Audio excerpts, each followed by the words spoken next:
Bajen, por favor. ¿Empezamos ya, compañeros?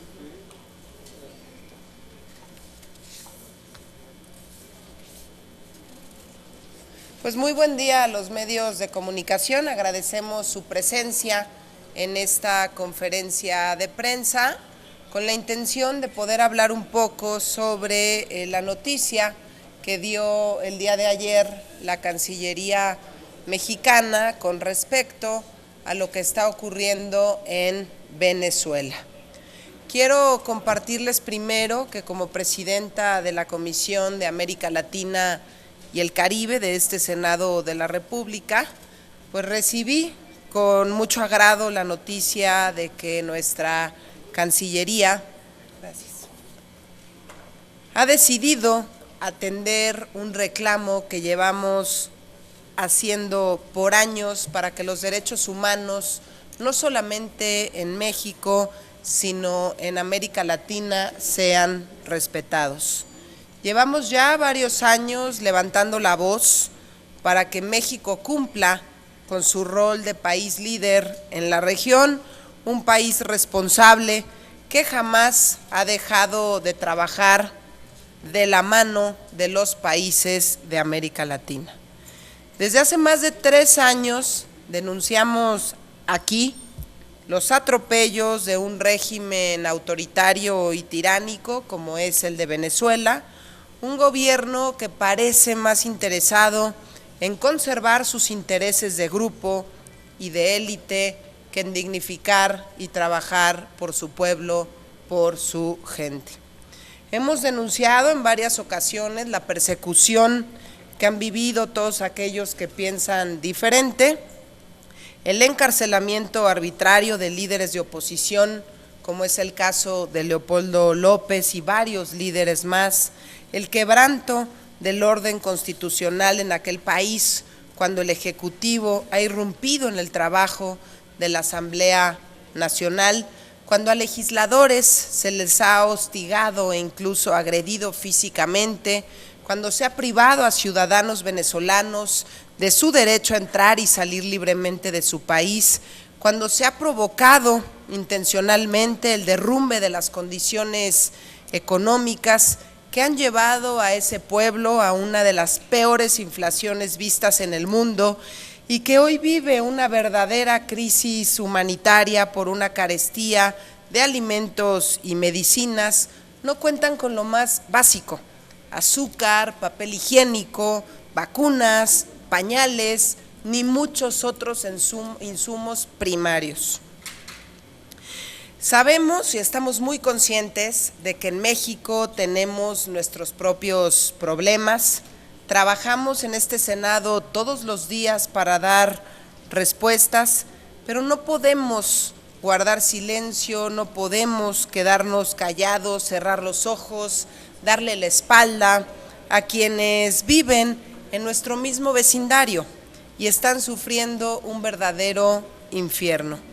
Los canales diplomáticos se crearon precisamente para apoyarnos entre naciones y es facultad de este Senado de la República el intervenir en la política exterior.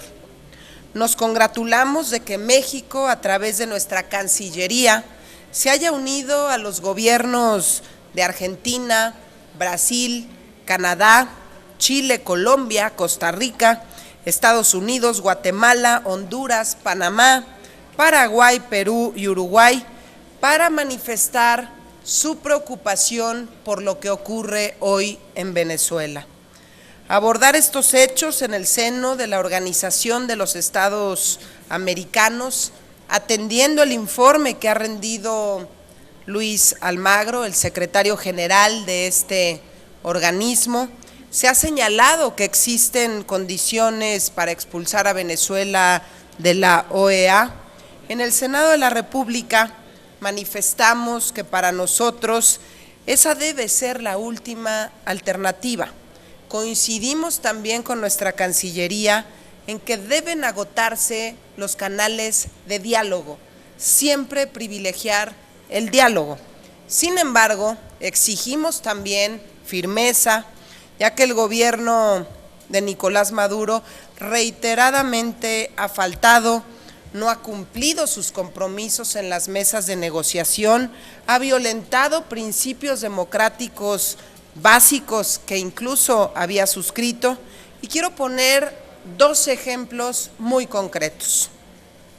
El artículo 1 de la Carta Democrática Interamericana señala que los pueblos de América tienen derecho a la democracia y sus gobiernos la obligación de promoverla y defenderla. El gobierno de Venezuela y las autoridades electorales negaron a sus ciudadanos la posibilidad de ir a las urnas para refrendar al gobierno actual. Suspendieron las elecciones para gobernadores desde el año pasado y también desde aquí lo denunciamos. El segundo ejemplo es el artículo 3 que señala lo siguiente: son elementos esenciales de la democracia representativa, entre otros, el respeto a los derechos humanos y las libertades fundamentales, el acceso al poder y su ejercicio con sujeción al Estado de Derecho, la celebración de elecciones periódicas, libres, justas y basadas en el sufragio universal y secreto como expresión de la soberanía del pueblo, el régimen plural de partidos y organizaciones políticas y la separación e independencia de los poderes públicos. Es lamentable que el gobierno de Venezuela mantenga presos políticos en cárceles militares, que haya emprendido también un proceso de validación de los partidos políticos para quitar el registro a los pequeños partidos de oposición y golpear a la mesa de la unidad democrática. Además, que haya desconocido las acciones de la Asamblea Nacional, lo cual violenta la separación de poderes y la voluntad popular expresada en las urnas. En el Senado nos pronunciamos con firmeza. Si el gobierno de Venezuela no cumple con sus compromisos asumidos en la Carta Democrática Interamericana, nada tiene que hacer como miembro de la OEA. Su probable expulsión sería un mensaje a la comunidad internacional del repudio a un régimen que está atentando contra su propio pueblo. Lamentamos que el diálogo que se realizaba con la mediación de la Santa Sede se haya estancado por la falta de compromiso de Maduro. Lamentamos también que Venezuela haya sido suspendida de Mercosur, pero no puede seguirse solapando a una dictadura que está asolando a su propio pueblo. Por último, queremos externar nuestro respeto hacia el canciller Luis Videgaray, señalar que condenamos los agravios que profirió en su contra Delcy Rodríguez, ministra de Relaciones Exteriores de Venezuela, a quien le pedimos respeto para México, para su gobierno, y a quien conminamos a cumplir su labor de construcción de diálogo y cooperación con el mundo. No es papel de una canciller el lanzar improperios en contra de algún país o funcionario alguno. Muchísimas gracias y estamos abiertos a sus preguntas. Adelante. Gracias, senadora. Dos cosas muy puntuales. ¿Cómo lee usted el cambio de postura también del régimen de la Cancillería mexicana con respecto al régimen venezolano? Usted misma lo decía en la conferencia de prensa, fueron muchos años desde el Senado presionar para que México tomara una postura mucho más contundente frente a lo que sucedía en Venezuela, y de repente pareciera que esto sucede casi de manera automática. ¿Qué hay detrás? ¿Cómo se explica este cambio de postura de la Cancillería mexicana? Y segundo, preguntarle el comunicado, y usted misma ahorita hacía referencia a, antes de la expulsión de Venezuela de la OEA como miembro de este organismo, agotar los canales de diálogo. Parece una bonita declaración, pero los canales parecen también agotados. El diálogo con la Santa Sede simplemente no sirvió para nada, fue más una puesta en escena. Ha habido muchos interlocutores que han buscado el diálogo con un gobierno que a todas luces no quiere dialogar y que no le interesa el diálogo, y que incluso ha generado un discurso muy agresivo contra quienes le piden diálogo y le piden democracia. Entonces, como que el tiempo se agota y pareciera que esta declaración de agotar las instancias diplomáticas sale sobrando en un momento como el que está pasando el pueblo venezolano. Primero, me parece muy importante el que se agoten siempre las vías diplomáticas. Soy una convencida y soy una persona que siempre ha creído que el diálogo es lo más importante, lo más valioso que tenemos y que podemos hacer. Desafortunadamente, no ha habido éxito, sobre todo pensando en los canales de comunicación que en algún momento se pensaron, y hablo concretamente del trabajo que con mucho esfuerzo se hizo desde la Santa Sede. Parecía que a partir de ese momento las cosas podrían dar un giro en Venezuela. Hoy lamentablemente vemos todo lo contrario. Vemos a una canciller que sale, que ofende a México, porque ofender al canciller mexicano al final del día es ofender a los mexicanos. Esto es lamentable porque el régimen de Nicolás Maduro, ¿no?, y así lo hemos estado viendo, desafortunadamente, si no estás con ellos, estás contra ellos. Es muy difícil que se pueda dialogar en un régimen en estas condiciones.